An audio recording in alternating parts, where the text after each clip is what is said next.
From the Heartland Business and Events Center, nestled in vibrant downtown Jesup, Iowa, welcome to the cradle of resistance. We are the underground, voice of the rebellion and wit. I'm the half-wit, Dale. Well, I'll be the other half then, I guess. There you go. Blake, we do halves and thirds and three, so Blake's got to be the third half that you're always talking about. Alongside producer Blake Tempest and co-host Dale Reber, I'm Jim Gillespie, and this is the news for February 16th, 2026. A sponsor who's been with us since the birth of the Steve Brown Arts Center is Derek's Repairs, located in Jesup, Iowa. Contact Derek for your car repair needs. Also, check out the podcast, What Is Up, with our friend Bubba Seaman. On that podcast, they talk about everything with everyone. Nothing is off the table, discussing real life with real people. We have a guest today we need to introduce to Bubba. You'd enjoy that. The good and the bad, the highs and the lows, and everything funny and in between. It's interesting yet entertaining podcast with real people talking about what is up. Tonight we're fortunate for the first half of our show. We have County Supervisor Dawn Vogel. Thanks for coming, Dawn. Well, thank you for having me. I appreciate it. Yeah. I gave you a call and I asked to talk about BESS, the acronym for what? Battery Energy Storage System. Okay, and they are an outfit out of New York, correct? Right. The New Leaf out of New York is wanting to put up a BESS just south of Hazleton. About 18 acres is what they initially proposed to take out of production. What do they do? What is the entire product that they want to produce? High level, it is they want to take energy off of the grid or off of the system when it's at low use times. So like during your morning hours and then they pump it back out onto the system at high use times when people get home from work and they're turning their AC or their heat back on and TVs on and cooking meals and stuff. So that's the high level. The compound would contain what looks like railroad cars, and in those railroad cars, they're full of batteries, lithium batteries, and so when they pull them off, then those lithium batteries store that energy. The downside is obviously the heat that is produced because they are extremely hot. And so there's constant cooling, so you have the constant whir of fans, so the neighbors are going to hear the noise from that. And then the other downside is they have what they call thermal events, which is fires, and fires with lithium can produce hazardous fumes that can kill people. Okay. So they're going to have all these batteries, and they're going to take electricity off the wires and charge these batteries up? Yes. Is that right? And then, like at nighttime or whatever, they will put them back into the wires. Right. To go, okay, and so where do they make money then? I have not figured where they make money. I know that the county does not make money because because you're not producing electricity. Yeah. So when electricity is produced, like by coal or whatever, except for wind is a different scenario, but coal, solar, I'm not sure about nuclear.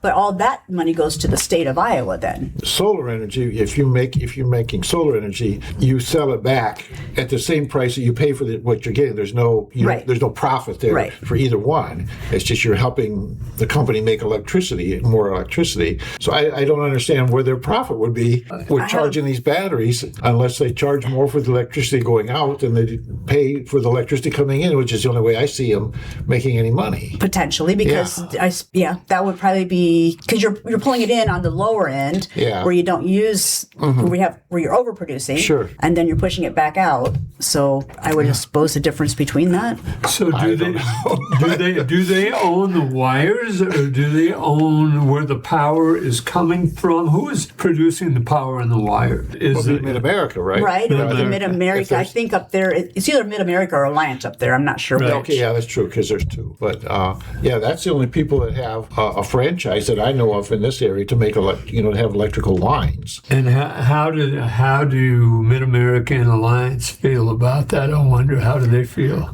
I do not know. I mean, I did try to contact Alliant, and they knew nothing about the project. And then the substation's owned by yet another person. So whoever owns a substation, I did try to reach out to them, and at that point in time, they really hadn't heard about it either. So I'm not sure how they're going to feel about it when yet another company comes in and says, "We're going to put this up," and you're going to do this. Yeah. Is this BESS, have they sent you anything in writing, like a plan or a proposal or anything like that you could?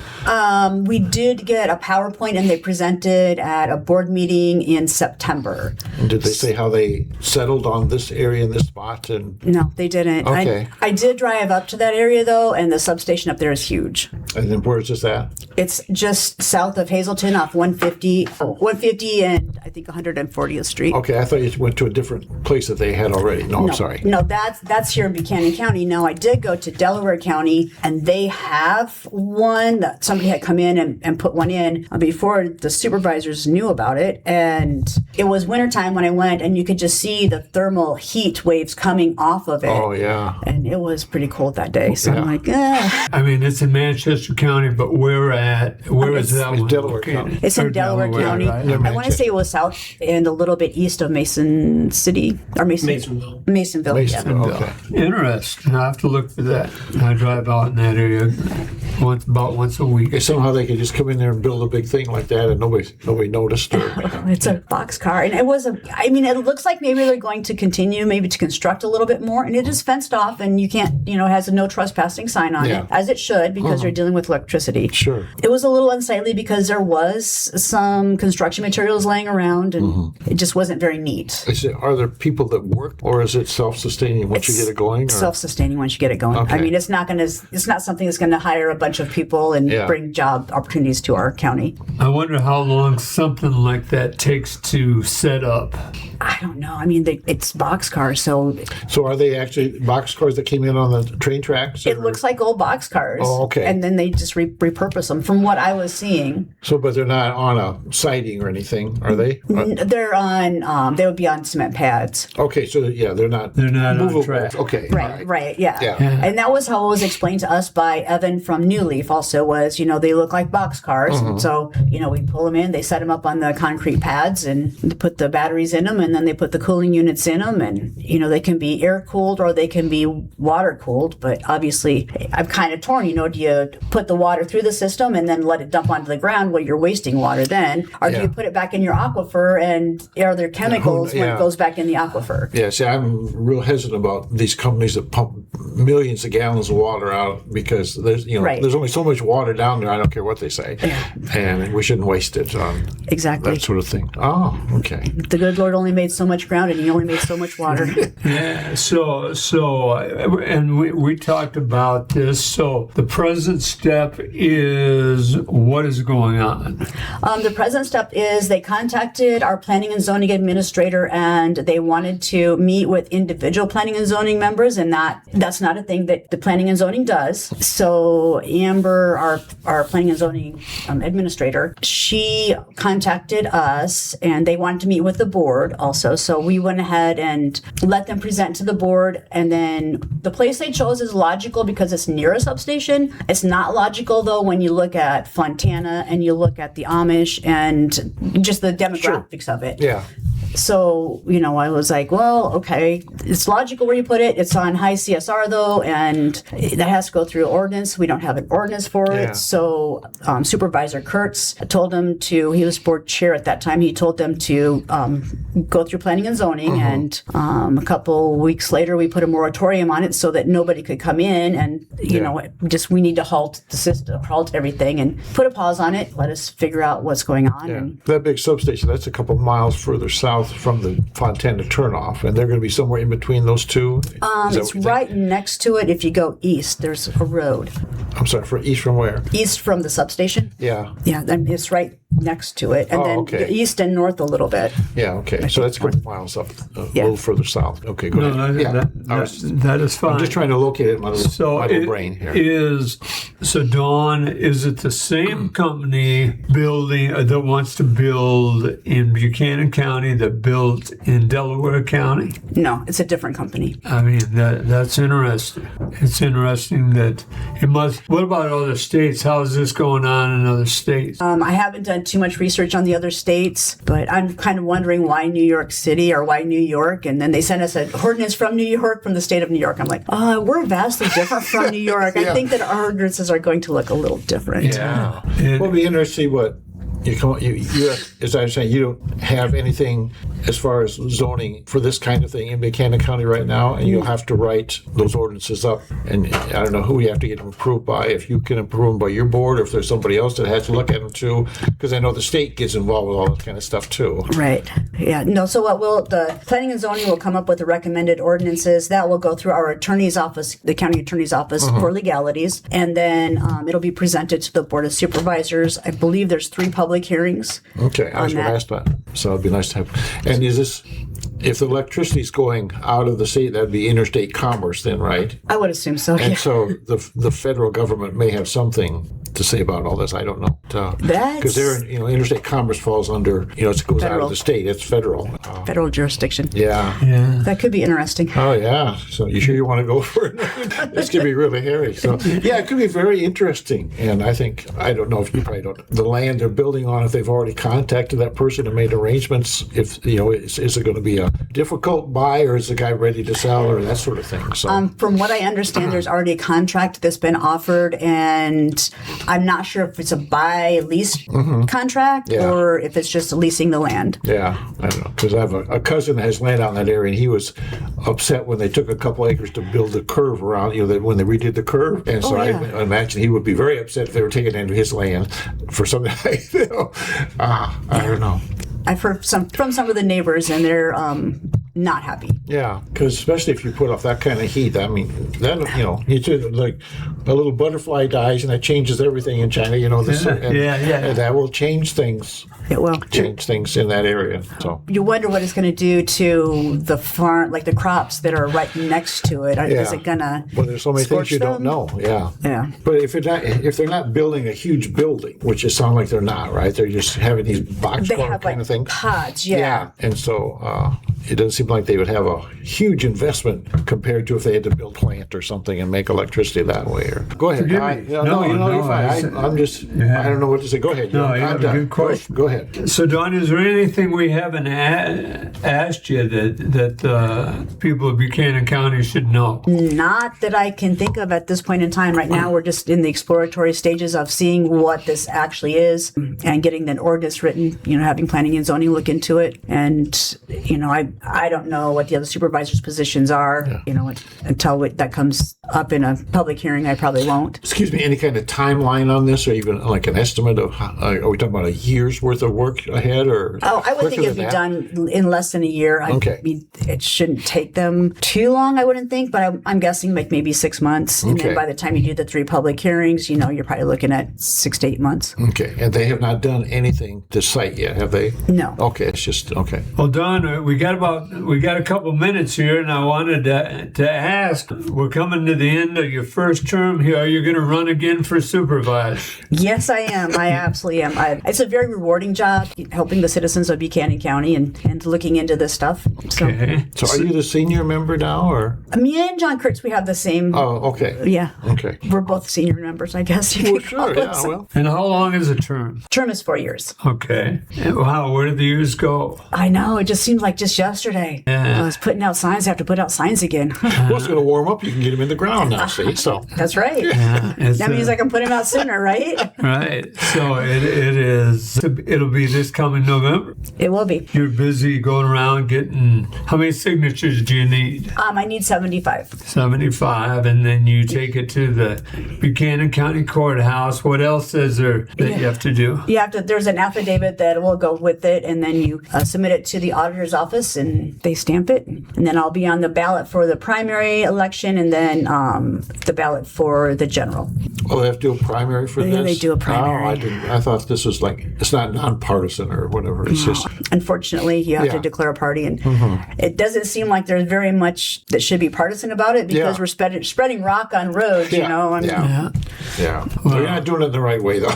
We never do that in the right way. Well, good luck. Good luck. Good luck to you. And thank you so much for coming in. We told you we'd get you out of here in 20 minutes, so we're going to do that. So I'm going to be watching it because I knew nothing about this, so I'm glad you came in and be watching for something like this, and be interested to go to the meetings, the public meetings and this sort of thing, because a lot of those kind of things. I'm not going to that, but this sounds like maybe something I'd be interested in because I grew up in Hazleton, so I'm just kind of interested in how that.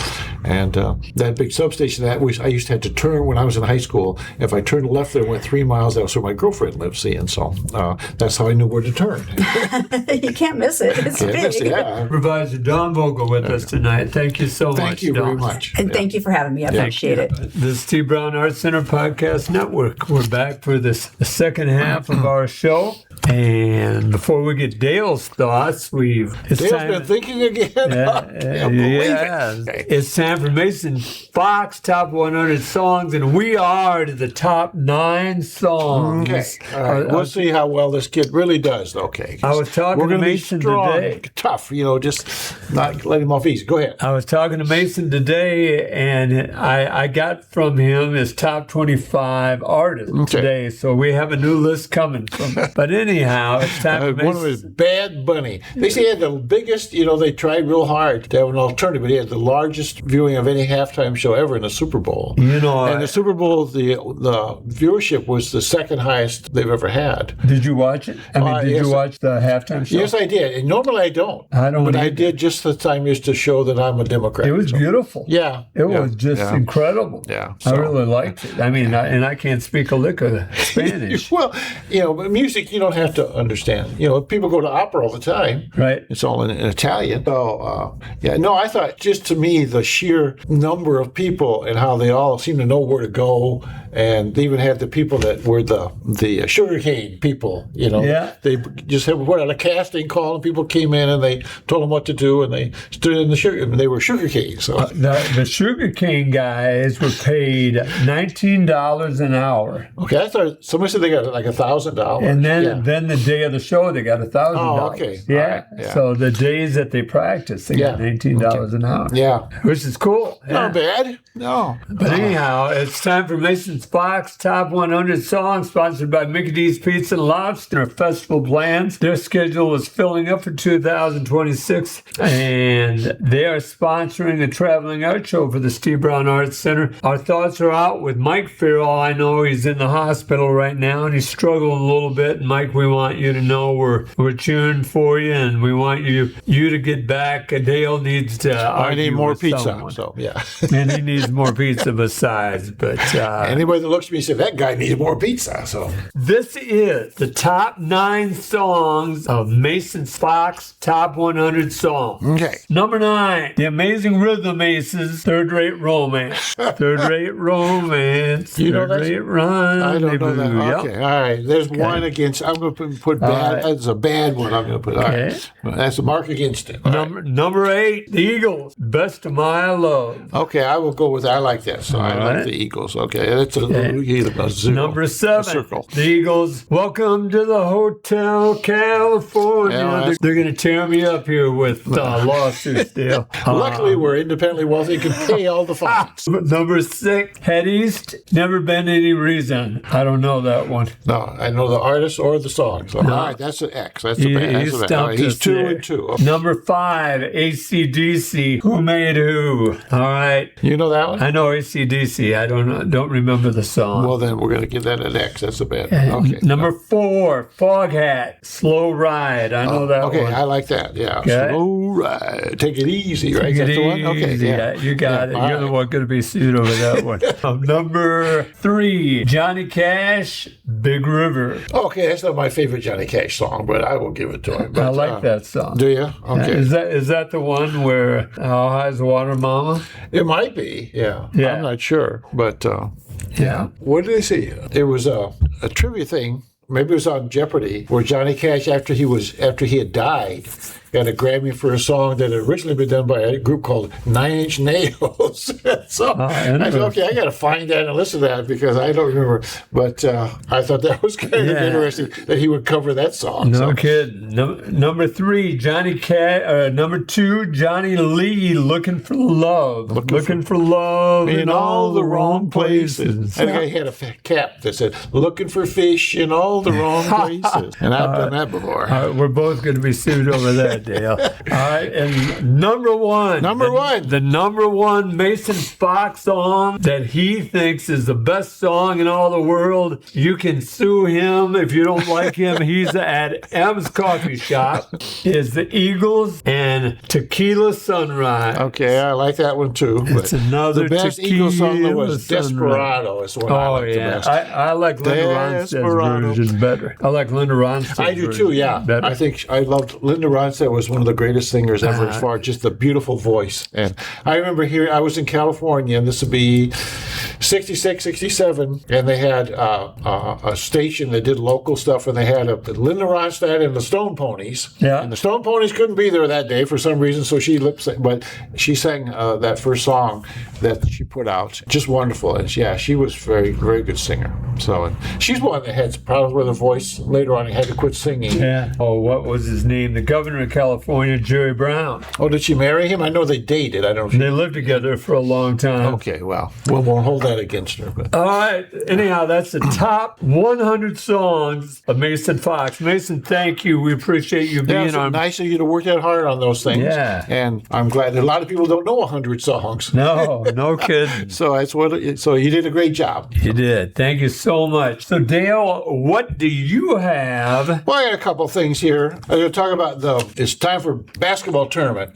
because March is coming. It's not that far away. And so the boys on the 16th, that's today, district game versus Sumner Fredericksburg at Sumner Fredericksburg. So that must mean that they have a better record than Jesup, right? Because they get the game. Yeah. Okay. And the winner, if they win that game, they play again February 19th. Of course, they don't know who or where, but if they should happen to win that first game at Sumner Fredericksburg, 7 o'clock on the 16th. Up at the school on the 17th, they're having a blood drive from 2:30 to 6:30. So if you're a blood donor, and usually that's a Red Cross drive, I think, but it may not be, doesn't matter. But blood drive is so very important. And I remember Alvina Duro talking to me because she had received several blood transfusions when she was older, and just how thankful she was for blood donors. And every now and then, if you donate blood, you'll get a message from like the Red Cross out of Wisconsin saying where your blood went, and that it was used, sent to this state to help this person. Now they won't name the person, of course, but that actually went. Every now and then they'll do that for you. Also on the 17th, the girls, the regional tournament, they play Hudson at Hudson. That's a tough draw. Yeah, that's Tuesday, right? Yeah. So you want to go see that?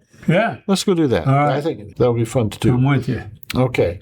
That's at Hudson? At Hudson, okay. And then if they win, whoever wins plays again February 20th. Again, nobody knows where or when. Well, I found my baseball cap and dusted it off. Pitchers and catchers have reported last week, and so it's starting again. And they have a long season, don't they? They start in February and go clear to October and November. The World Series is sometimes in part of November. So that is coming up. The pitchers and catchers. We're getting this nice weather. It's supposed to be 60 degrees or about here in February. Yeah. But then that's a sign of spring, I guess. Probably the robins will come. But the pitchers and catchers are what I always look forward to every year. Just let you know that we're almost done. What's the earliest you ever saw robins? Yeah. Well, actually, I saw robins. I was retired. Deb was still working, and it's had some long days sometimes. And so I used to go walk the Cedar Valley Nature Trail.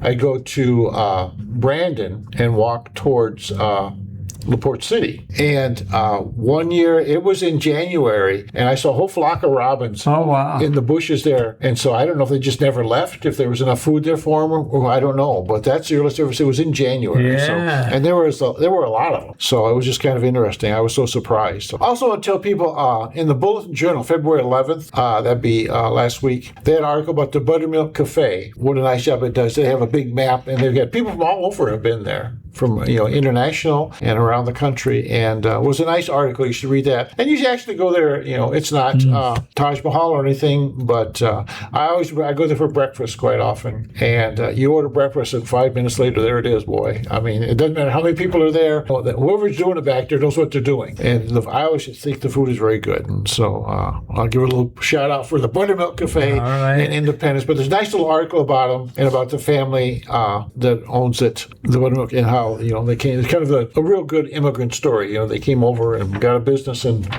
contribute to the community and everything and make it a nice place. So. They're from Serbia, correct? Serbia, yeah, I think that's right. I just read the article 2 minutes ago and I don't remember. But it's somewhere in that area, yeah. Yeah, and they go back almost, I think, every year to visit, people. So that's good. So, okay. This is Steve Brown Arthur Podcast Network. Yeah, you were reading a couple articles last week and you wanted to share with us. Yeah. What do you got? Others about millennials. You know who millennials are? I wrote this down. They would be the generation after you and I, after the boomers, right? Yeah, the perennial, no. There's the traditionalists. This is the first time in history we've had 5 of these active at one time. We have the traditionalists that were born between 1925 and 1945, the baby boomers from 1946 to 1964. Then Gen X is 1965 to 1980. And then the millennials are 1981 to 2000, and the Gen Z is 2001 to 2020. That's what they've named these things, okay?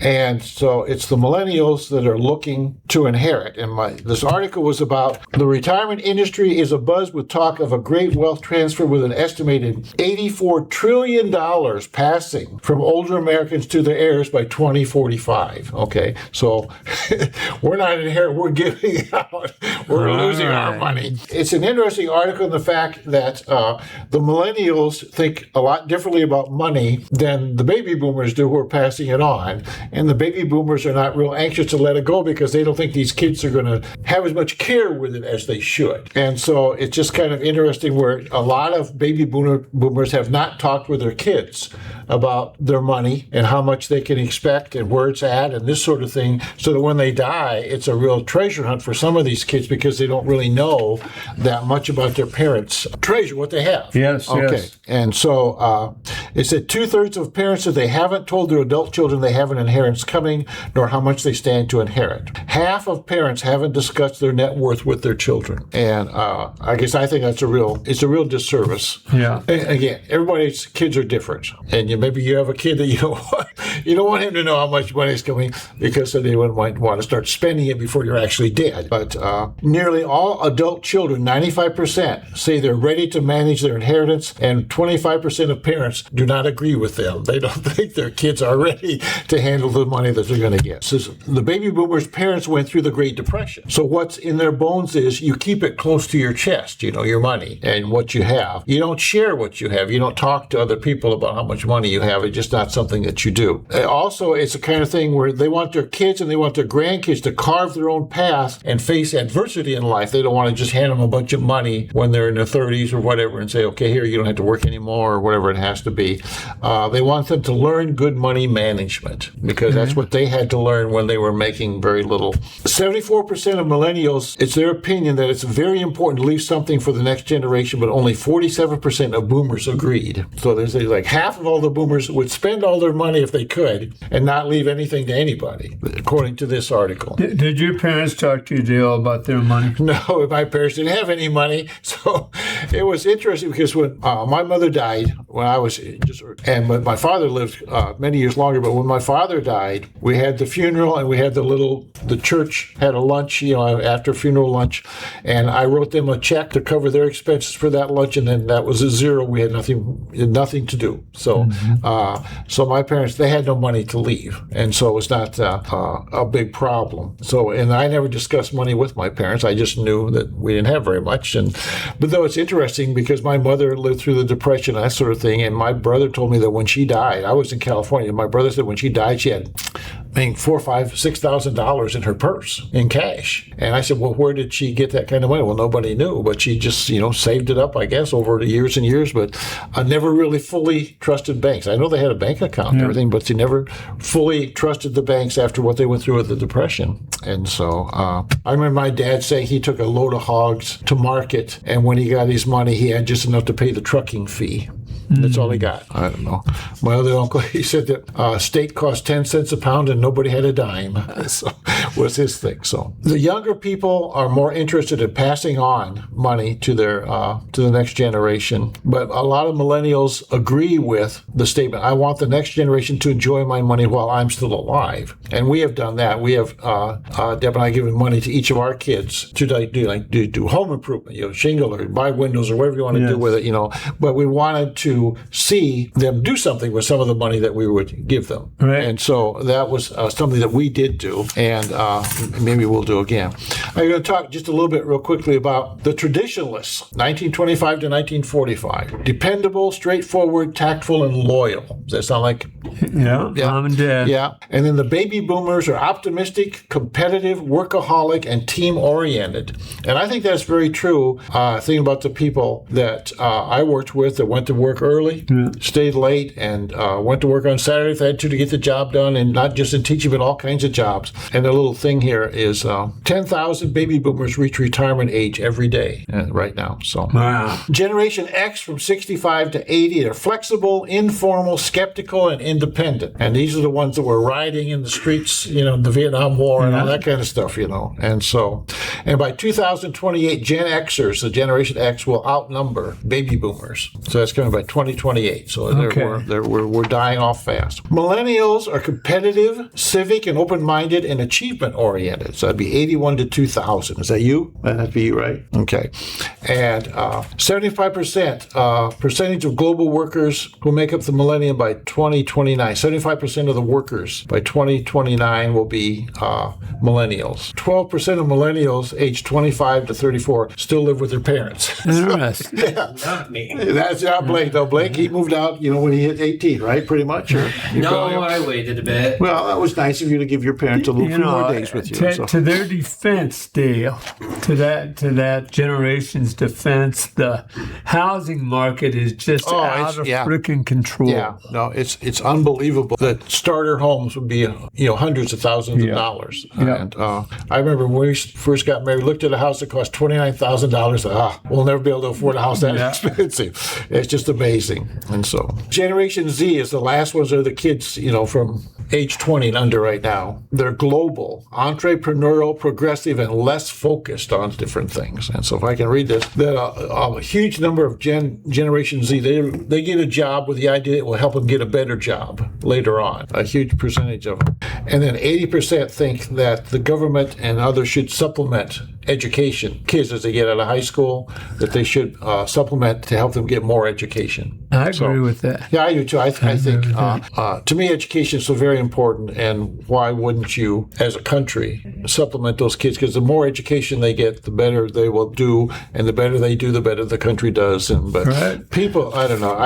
You look at some of the government bills that are being talked about, and you think, you should have something more to discuss than some of the stuff they got going. Right. And with the House passed a 1.75 education to increase education. What they're paying out to schools is less than 2%, and 2% is not enough. And this was less than 2%. It still has to go through the Senate and everything. They have no respect for public education and what it can do, what it has done. And so, anyway, that's what I have. All right. So, well, thank you. This is Steve Brown, Arts Center Podcast Network. A few things that's going on here at the Steve Brown Arts Center. Right now, we have an art show going on at M's Coffee over in Independence. Robert Bly, a former Jesup student, a student of Steve Brown, is being shown over there till the end of February. In Gedney's Bakery and Coffee House, Nick Thomas is being shown there. Nick has been awful kind to us. He's donated over 30 pieces of art to the Steve Brown Arts Center. And in the Jesup Public Library, Katie Belvins is being shown there. Katie has an eclectic taste, and she is one of the up-and-coming artists from the Jesup community that you got to see in the community room. Please get in there and look at her art. This past weekend, Tim Kimmerer played at the Green Rose Cafe, and I always enjoy Tim's music. I hope everybody got down to listen to that. And we are going to show John Decker's Easter art in M's Cafe in March. Okay. And that's coming right up. Mardi Gras is what, next week, I think? Or maybe this week? Is it Ash Wednesday? Very quick. Yeah, it's very Ash quick. Wednesday next week? It's coming up within a week or so. Okay. We do this, I have to think ahead. Can't remember how many weeks they say, but it's coming. All right, it's coming. Well, Dale, last week I talked about the prediction market, and the prediction markets affected the NBA. How do you pronounce his name? Giannis, the center in Milwaukee. Okay, yeah. The big Greek, they call him the Greek Freak. Okay, I know what you're talking about. He bet a number on himself about how he would not be traded. And of course, he won that bet because he controlled it. Well, sure. He controlled it. Yeah. Now, is that a legal bet? That's a legal bet. Okay, all right. Prediction markets are legal. But I mean, for him predicting on himself like that? Yeah. Because he controlled the outcome, right? He did. Yeah, okay. The White House did it when somebody in the White House bet hundreds of thousands of dollars on the day that they were going to attack Venezuela. Yeah, inside information. Yeah, inside. So, and that's the issue they have with the insider or with the prediction markets right now. Yeah. But with that said, Dale, I'm going to ask you how you would predict the following so I can make my bets in the morning. Okay. I need your help. All right, because you can't lose if you're using my hand. That's right. I'm keyed in. All right. So I'm looking for the House. How many seats are the Democrats going to pick up in the House in the November election? Okay. I will give you a number. Over or under 21? I'll say under 21. You'll say, all right, I'll make that bet tomorrow. Okay. Thank you. How big is the swing going to be in the Senate? Over or under 4? And what, a third of them are up, right? I think so. Yeah. Yeah. So I'll say over 4. Over 4. Yeah. All right. I'm going to go under there. I'm not. Oh, okay. This is a prediction market. Yeah. Okay. Okay. The number 3, is the governor of Iowa going to be a Democrat or a Republican? Be a Democrat. Okay. I'll take that bet with you. Okay. Number 4, will North Korea bomb South Korea in the next 365 days? No, I don't think so. Okay. I've heard that guy is ill. Have you heard that? I hadn't heard that. Okay, that he is ill and he's grooming his sister to take over. Okay. So that would be interesting because she'd be the first female ever. That would. And somebody told me that they executed a number of young people that were listening to South Korean radio stations or whatever, or on their computer. They found out how to bypass streaming and were caught and were executed just for listening. And again, I have not seen this anywhere. Somebody told me that's what they had heard. I've seen that. I've seen that too online. Okay. I can't remember the source. Not nice people, but no, I would. You say no, North Korea won't bomb South Korea. I don't think they'll bomb South Korea. All right, I'm in with you there. Will the U.S. attack Iran again, like a similar bombing that they did recently? I don't know. Well, he is so wishy-washy because he threatens people, then he doesn't do anything and everything. But I would bet that he does, yes, in the next year, probably right before the November election. All right, so I'm going to give you will he before May 1st? Before May 1st? Yeah, that's how I got to make the date. I got to put the date. No, I think it'd be too bad. I don't think before May 1st. All right. I can't go with you there, Dale. Okay, it's going to happen May 1st. Will China attack Taiwan before May 1st? No, I don't think so. I agree with you there. Will Trump run for a third term? No. I agree with you there. The first 2 elections are too big a deal. The thing that bothers him the most is losing to Biden. Yeah. That's what bothers him the most. Is J.D. Vance next Republican nominee for president? I don't think so. I don't think he carries the baggage. I don't think they're going to go with him. I would agree with you. I'd take that bet. Number 9, is Marco Rubio the next Republican nominee for president? No, because he's been little Marco and like the White House pet and this sort of thing. I don't think he's ever going to get the respect needed to run for president. Everybody claims that he's the one that got us into Venezuela and that he's getting us into Cuba. Yeah. They claim he's got more power than people realize. Okay. So I'm going to say that Rubio is the next Republican nominee. Okay. That would be interesting. And number 10 is Cory Booker. This is big numbers. This is $850 to a $100 bet deal if I make that $100 bet. Is Cory Booker the next Democratic nominee? Should I put $100 on this? The odds would say you should vote no. That's what it says. Yeah. That's why it's $850 to 100. Yeah. I'll say no. I don't think so. Who is? Well, I don't know. I saw the governor of Kentucky is a Democrat. He's still, yeah. And he looked pretty, I heard him being interviewed, and he comes across very well. And he won the governorship in a state that Trump won by 31 points. And so, there's some substance there with him. And so he looked pretty good. I always thought the California governor would, be right up towards the top. But then there's something came out the other day that, panned him pretty good. He's got a lot of baggage that I didn't know about. Really? Yeah. And so I don't think he's going to, I think he wants it, but I don't think he's going to get it. I've got family in West Virginia, and there's, that's just across the border from Kentucky there. Sure. And there's a lot of connivance in that area of our country. There's a lot of hands in the till. Okay. So yeah. I could see that there may be an issue with that governor. Oh, okay. All right.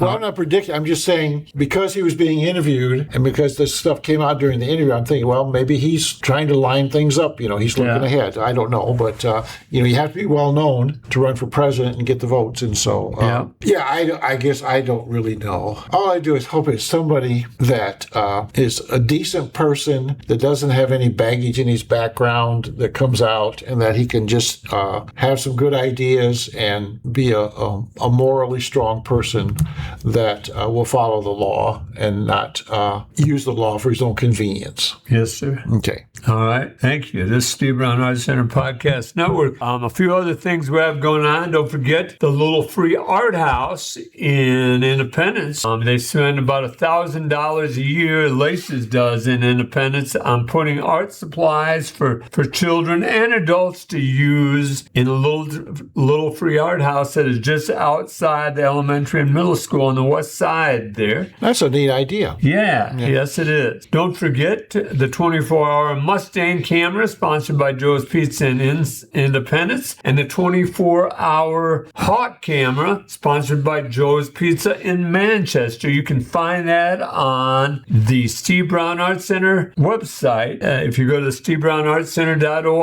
and you'll find that. Did I say? I was going to tell people to, if you're a library supporter, if you could talk to Becky Burke, there are some bills being considered in the Iowa legislature this year that would be detrimental to the public library. So she'd be a good one to talk to find out what's going on there. And if there's, you'd be inclined to write a letter, make a phone call or something on that behalf. If you're interested in that, she's the one to talk to. There are at least 3 bills that don't look very good, so. Okay. Anyway, if you're a library user, go talk to Becky and see what you can do. All right.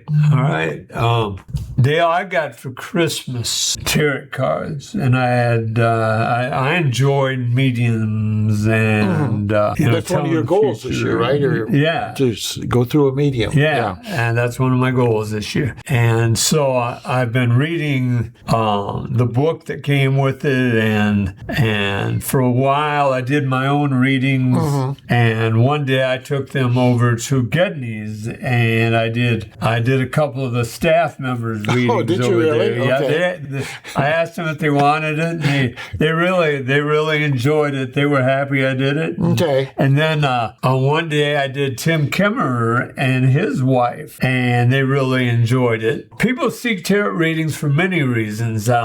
Beneath them all runs a single current, the longing to see themselves more clearly, only for examples, a reason. Terror becomes a small sanctuary in a hurried world, a moment where time loosens its grip and the inner voice grows audible again. The cards painted with symbols, archetypes, and half-remembered myths become mirrors, catching the light on unspoken question. They don't deliver certainties. They invite conversations. They open a doorway, not a destination. Okay. Is what they do. People often turn to tarot in the soft, uncertain hours of life, when love shifts, when work changes shape, when the heart feels restless or unsure. The ritual itself carries a quiet magic, the shuffle like a breath, thread like a map, the dialogue that unfolds between reader, seeker, and symbol. Even those who doubt the mystical find comfort in the pause it creates, the way intuition rises when given room.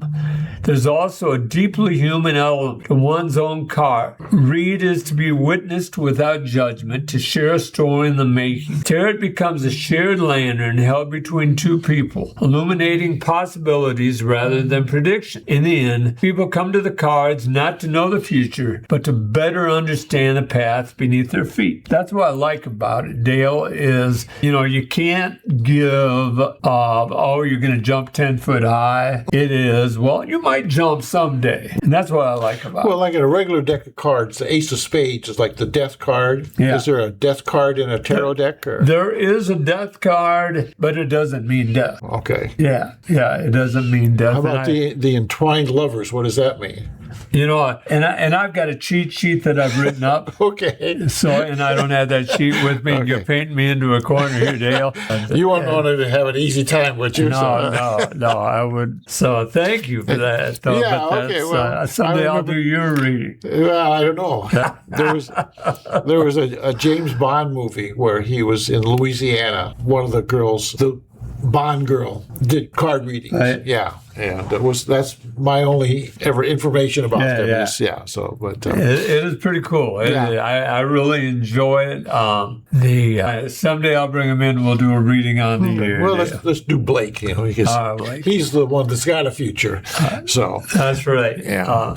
To our listeners, remember, anxiety does not exist without gratitude, and this has been, I've got to tell the listeners, this has been one of the most enjoyable weeks I've ever had with the Arts Center. I've met a new artist. His name is Lee Kahn Opperman. He's from New Hartford. He makes cigar box guitars. Okay. It's so cool. They're so cool. Where's they get the cigar box? Can you still buy those? Or? He has them given to him. Okay. And I've been talking with the other artists, a local artist, Austin Hamlin. He's been on the air a couple times with us. Katie Balvin. I've been talking to Tim Kimmerer. I talk to an artist or two every day, Dale, and it just makes my life better. That's good. Yeah, I am so lucky to be a part of this little project. I was talking to Katie before we went on the air, and we are an arts center that is in 4 buildings today. Right now, we're in 4 buildings. Okay, Just the public library. Yeah, you have art. We're here right now. We're in Gedney's. We're in Ems. A lot of art centers might have one building, and that building's closed. We're going right now. Yes, we are. It is, I had the chance to spend the afternoon with Joe Olson. Joe Olson has been such an impactful person on our program and on our arts center. He's trying to get light focused on the dam and on the mill in Independence. Yeah, like different colors. Yeah, that would be great. I had never thought of that, but you see that in fountains, and that would be really nice. Yes. For the writers when they came through, guys, that would be great. He wants to have it by that time. I bet. Okay. That's his intention. Okay. So, there's so many things going on for the arts that I can't thank people enough. We're trying to get ready for Farmers Days. We're trying to get ready for Independence Day. And for Ragbri, we got events. We've got a show coming up in October at Ems. It's grown, Dale, to something I never imagined. Yeah. And a lot of that's thanks to you, thanks to Blake, thanks to the many listeners out there. If you'd like to donate to the Steve Brown Arts Center or have an idea for an event, go to the SteveBrownArtsCenter.org and follow the link. If you have news or would like to sponsor us, email us at jim@SteveBrownArtsCenter.org or call 319-290-0241 and leave a message. Dale might answer the phone. I might. And I wanted to say before you get off here that over the weekend I was in Ann Arbor, Michigan, and talked to a lady named Amy, and she's very interested in listening to our podcast. My relatives talked it up for me. So Good. If you're listening, Amy, to this one, why, welcome aboard. Thank you for listening. Thank you, Amy. It's good to meet you. Thank you for listening. Tell your friends, please. Yeah, we need more Michigan listeners. We don't do. Especially when Michigan plays the Hawkeye. I mean, really, yes. Yeah. I'm Jim Gillespie with guest host Dale Reber and our producer Blake Tempest. And as always, thanks to Kelly C. Haas and Heartland Business and Events Center for hosting us and sponsoring us. Dale, I shouldn't put guest host. You've been on a lot of shows. It'd be interesting to know the number of shows you've been on. Well, it's more than 10, I know. Oh, it's a lot more. It's more than 100. So thanks to the audience for bringing these stray dogs into your life. Remember, each day is about little victories.